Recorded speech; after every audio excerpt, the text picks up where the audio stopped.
जिस परिवार ने बनाए ना तो उसको इसके महत्व का पता था, और जो कंप्यूटर सेंटर बना रहा था ना उसको इस बात का पता था। उन्होंने जैसे तैसे उस डेटा को भर के भेज दिया और उसमें बहुत सी त्रुटियां हैं, और मैं ये मानता भी हूं कि आपने त्रुटियां सही करने का समय भी दिया है, यह भी मैं मानता हूं, परंतु जो त्रुटियां सही करने का समय दिया है उसमें त्रुटियां सही नहीं हो रही। मेरे पास ऐसे बहुत से परिवार हैं जो कि गरीबी के पूरी गरीबी में जी रहे हैं, जो कि चाय के खोखे पे काम कर रहा है आदमी और उसको गवर्नमेंट एम्प्लॉय दिखाया गया है, और उनकी आय जीरो लिखी गई है, गवर्नमेंट एम्प्लॉय दिखाया गया है, एससी है उनको एसटी दिखाया गया है। तो ये तमाम त्रुटियां मंत्री जी इसके अंदर आई है, इसको आप अपने संज्ञान में लें। इस पे मैं आपसे जरूर चाहूंगा कि आप अपनी बात रखें। अध्यक्ष महोदय, माननीय सदस्य ने बड़ा अच्छा सवाल पूछा है। परिवार पहचान पत्र के बाद जो हमारी सरकार का सपना था कि 1,80,000 की आय पे, जिसके परिवार की आय 1,80 से नीचे है, उसको बीपीएल की श्रेणी में डाला जाए। आज पहले से भी 3 लाख ज्यादा परिवारों को हमने बीपीएल की श्रेणी में डाला है, और इसके अंदर कई क्राइटेरिया है, जिसके अंदर परिवार पहचान पत्र में जब वेरिफिकेशन होती है तो केवल मात्र ये नहीं कि हमारे अधिकारी वेरीफाई कर रहे हैं या कोई एक व्यक्ति अपने आप अपलोड कर रहा है। हम इनकम टैक्स का पिछले 3 सालों का एवरेज भी लेते हैं, उसका प्राइवेट सेक्टर में अगर ईएसआई ईपीएफ कटता है उसको भी वेरीफाई करते हैं, अगर एचआरएमईएस के अंदर वो सरकार की नौकरी कर रहा है उसको भी देखते हैं। उसके साथ साथ अगर 5 एकड़ से ज़्यादा उसके पास एग्रीकल्चर लैंड है, गांव के अंदर 2000 गज से बड़ा मकान है, शहर के अंदर 1000 गज से बड़ा मकान है, उसके साथ साथ उसकी परिवार के अंदर और कोई भी रोजगार प्राप्त करे बैठा है, इन तमाम चीज़ों की वेरिफिकेशन के बाद ही परिवार के बीपीएल श्रेणी में एडिशन होनी है, सब्ट्रैक्शन होनी है, इसको देखा जाता है।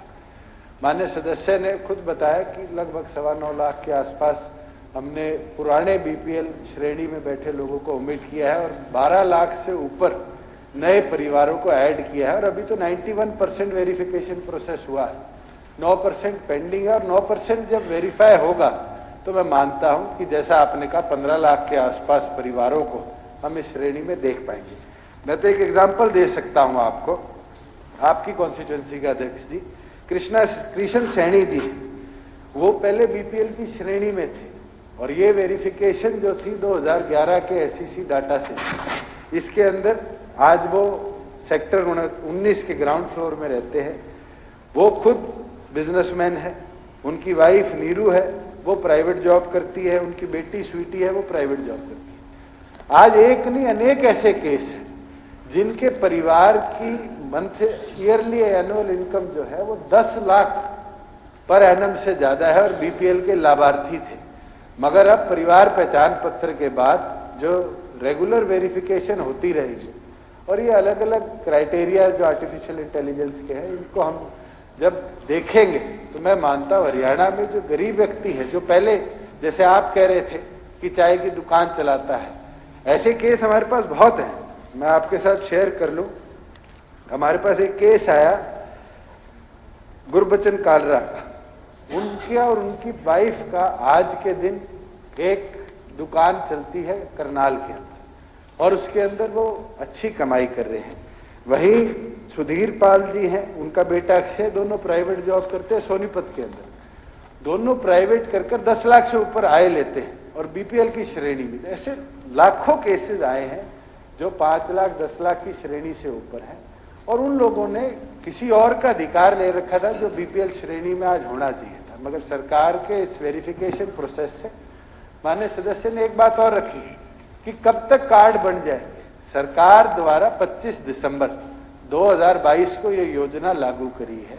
जिन जिन के परिवार पहचान पत्र की वेरिफिकेशन होगी वो 1 जनवरी से इस पूरी बीपीएल श्रेणी की जो योजनाओं के लाभ है उसका लाभ हरियाणा प्रदेश में लेना है। मंत्री जी एक पूरा कर दूं सर? हो गया सर, मैं आपके माध्यम से आप एक उदाहरण मैं देना चाहता हूं इसी में बीपीएल में। वो तो उन्होंने दिया, कुछ गलतियां हैं वो ठीक कर रहे हैं, दुरुस्त कराने का टाइम दिया। मैं तो सिर्फ ये चाहता हूं सर कि इनको जिनकी आईडी में मिस्टेक है, हाँ, क्लरिकल मिस्टेक है, उनको जो आपने ठीक करने का टाइम दिया उसमें वो ठीक नहीं हो पा रहे। मेरा सवाल ये है कि उनके लिए हम क्या कर सकते हैं कि वो परिवार जो बेचारे गरीब आदमी हैं जी, उनको नहीं पता कि हमने कहां जाना है, वो वहां पे जाते हैं कंप्यूटर सेंटर पे, वहां उनका कह दिया जाता है कि कुछ नहीं हो सकता, और टाइम दिया है सरकार ने पर हो कुछ नहीं रहा। इसके लिए मैं कहता हूं कि इसके लिए कुछ ऐसा आप प्रावधान कीजिए जिससे कि वो परिवार धक्के ना खाए और उनको अपना हक मिल सके। अध्यक्ष महोदय, माननीय सदस्य ने जो बात रखी वो बड़ी अच्छी है कि व्यक्ति कहाँ जा पाए। आज के दिन पिछले 1.5 साल से योजना पीपीपी की प्रदेश में लागू हुई है। लगभग 43,28,000 हमारे पास इस तरह की ओमिशंस की एप्लीकेशंस आई है जिनके परिवार पहचान पत्र में कोई डिस्क्रिपेंसी थी, आय ज्यादा डल गई, आय कम डल गई, उसके अंदर से लगभग 39,41,000 को हमने रीवेरीफाई किया है। 3.2 लाख अभी आज हमारे पास पेंडिंग है। और एडीसी क्योंकि डिस्ट्रिक्ट का नोडल हेड परिवार पहचान पत्र का है, किसी भी नागरिक को अगर अपने परिवार पहचान पत्र के अंदर कोई ओमिशन करानी है, कोई एरर है, उसको रेक्टिफाई कराना है, तो वो एडीसी के पास जाके एफिडेविट देके उसको रेक्टिफाई करा सकता है। 3,02,000 है। मैं मानता हूं कि धीरे धीरे जब हम 42 लाख से 3,02,000 पे आ गए तो ये थोड़ा समय जरूर लगा है, मगर आने वाले समय में ये रेगुलर बेसिस पर भी रीवेरीफाई होगा। देखिए, एक प्रश्न संख्या 34 भी समान विषय का है, अमित सिहाग जी का। कोई अमित सिहाग जी कोई आप पूछना चाहते हैं तो मंत्री जी से बस। अध्यक्ष महोदय, अधिकतम बात तो हो चुकी है, मगर मैं केवल एक बात कहना चाहूंगा जी। मेरे ख्याल से एक तो इसके अंदर जैसे अभी मंत्री महोदय कह रहे थे कि इसमें कई मापदंड है, तो मेरी जानकारी है कि लेटेस्ट पिछले 10-12 दिन पहले कुछ इसमें फेरबदल किया गया है। केवल और केवल 1,80,000 का जो पैमाना है उसको प्राथमिकता दी जा रही है बीपीएल कार्ड बनवाने में। और उसके अंदर जो अभी बीच में कैंप्स भी लगवाए गए थे ठीक करवाने के लिए, डेटा के लिए, उसमें जो आय को ठीक करवाने का कोई कैंप के अंदर अधिकार नहीं था, तो उसको थोड़ा सा ज्यादा सरल करने के लिए सुनिश्चित कराने की सबसे बड़ी समस्या वही आ रही है कि लोगों को पहले जब परिवार पहचान पत्र बनवाए गए तो जिन लोगों ने सर्वे भी किए अलग अलग तरीके से, चाहे वो सर्वे हुए हो और या जो आपने सेल्फ डिक्लेरेशन किया, दोनों के अंदर कहीं ना कहीं बहुत लोगों ने उस हिसाब से भरे क्योंकि उनको जानकारी उस समय नहीं थी। और अब जब वो कैंप्स में भी गए तो कैंप्स में क्योंकि आय को बदलने का कोई अधिकार नहीं था, तो इस कारण से अभी तक उनको जानकारी नहीं। लोग फोन करते हैं पूछने के लिए किस कारण से होगा, हम बोलते हैं कि आप एडीसी के माध्यम से इसको करा सकते हैं, मगर वो बहुत बड़ी कठिनाई का कारण बन रहा है। तो आप लोग, जो लोग वंचित ना रह जाएं, वो बहुत बड़ी आवश्यकता है। और दूसरा, इस चीज में अगर और भी पैमाने हैं, इस चीज को सुनिश्चित करने की आवश्यकता। कई बार कहा जाता है कि जो उसके पास गांव के अंदर मान लो प्लॉट है या 2 कमरे का मकान है, मगर आज की क्या पता वो पुश्तैनी मकान उसका चलता आ रहा हो और आज की तारीख में उसकी माली हालत क्या हो, क्या पता वो बेरोजगार हो गया, परिवार में ऐसा कोई हादसा हुआ हो और आज की उसकी माली हालत ऐसी हो कि वो उसके पास जीवन व्यापन करने का कोई साधन ना हो। उस चीज को भी सुनिश्चित करना बहुत जरूरी है कि केवल 2 कमरे होने से ये दिखाया नहीं जा सकता कि आज की तारीख में भी उसकी माली हालत ठीक है। उस चीज को भी सुनिश्चित करने का काम करें। अध्यक्ष महोदय, माननीय सदस्य ने एक बात रखी कि कई जगह वेरिफिकेशन में दिक्कतें आती है। मैं चाहूंगा कि कोई उनका भी सुझाव हो तो जरूर दे। परिवार पहचान पत्र पे भी हम उसको सरल बनाएंगे कैसे किया जा सकता है। मगर जहां आप बात कह रहे हैं कि परिवार की आय फ्लक्चुएट करती है, परिवार पहचान पत्र जो है वो पहले एसईसी की डाटा की तरह नहीं है कि आज अमीर था कल गरीब हो गया। ये प्रोएक्टिव प्रोसेस है और उसके अंदर किसी के परिवार की आय अगर फ्लक्चुएट करती है तो उसको तुरंत रीवेरीफाई करा सकता है और उसकी श्रेणी बदलती रहेगी।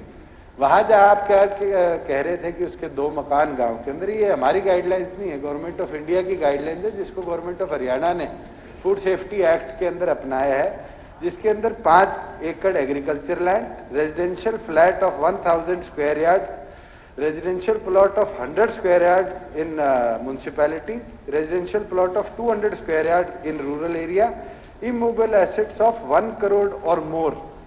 ये गाइडलाइंस है जिसके अंदर हम इकोनॉमिक वीकर सेक्शंस को गवर्नमेंट ऑफ इंडिया की डायरेक्शंस के अनुसार फॉलो करते हैं। मैं तो चाहूंगा कि किसी भी सदस्य के कोई भी सुझाव हो जिसके अंदर वेरिफिकेशन प्रोसेस और सरल हो, जल्दी इसके अंदर कार्रवाई हो और आम नागरिक को ईडब्ल्यूएस के लाभ मिले, तो हरियाणा सरकार उसको जरूर अपनाने का काम करे। धन्यवाद। एक इसके अंदर बात हुई है, जो सरलता की बात कह रहे हैं कैसे बेटर हो, मैं वही कहूंगा कि जो आपके कैंप लगाए जाएं, इन कैंप्स में कम से कम जो इनकम का किसको कैसे ठीक किया जाए उसको भी एक पैमाना वहीं पर एटलीस्ट वो बंदा अपना उसके अंदर सिस्टम में डलवा तो सके। उसको पता ही नहीं कि कहाँ जाके सिस्टम में डालना है, वो सबसे बड़ी बात। अभी कैंप लगे तो उसमें नहीं हुआ। मैं और एक उदाहरण हमारे खुद के गांव का भी देना चाहूंगा। चौटाला गांव में एक धरना लगा हुआ था, मैं वहां गया, उन्होंने मुझे एक सूची दी तकरीबन 250-300 लोगों की। वो लोग बैठे हुए थे, साथ देख के अधिकतम लोग लग रहे थे कि ये बड़े जरूरतमंद है। मैंने उनका इंक्वायरी भी करवाई चंडीगढ़ से यहाँ पर, और उस डेटा के अंदर भी कई जगह पे उसमें भी त्रुटियां थी, टेक्निकल एरर था। उनके बहुत सारे लोगों के ये दिखा दिए गए कि उनके अर्बन एरियाज के अंदर 100 गज से ज्यादा का प्लॉट है, इस कारण से हमने इनका काट दिया। और वो लोग गरीब थे बेचारे, उन्हें कभी चौटाला से बाहर नहीं गए होंगे, उनका अर्बन एरिया में दिखाया हुआ था। तो बाद में वो शायद टेक्निकल एक मिस्टेक थी। तो बट मैं ये कह रहा हूं इस तरह की बहुत सारी त्रुटियां आज की तारीख में भी हैं। तो केवल और केवल जो लोग आपने लाभार्थी नहीं थे उनको निकालने का काम किया, वो बहुत सही बात है।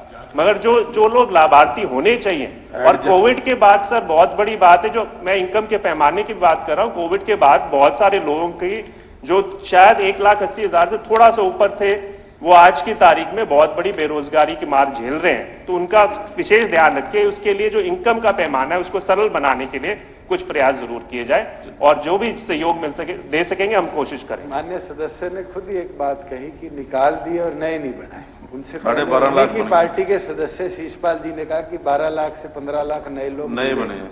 अगर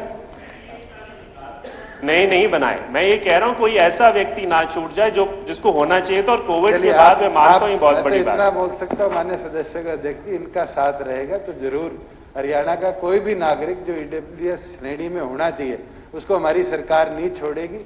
आप भी जब कॉन्स्टिट्यूएंसी में जाएंगे, अगर इनकम वेरीफाइड है 180 से नीचे, तो आपका लोग आभार प्रकट करेंगे कि उनका पीला राशन कार्ड बन चुका है। धन्यवाद श्री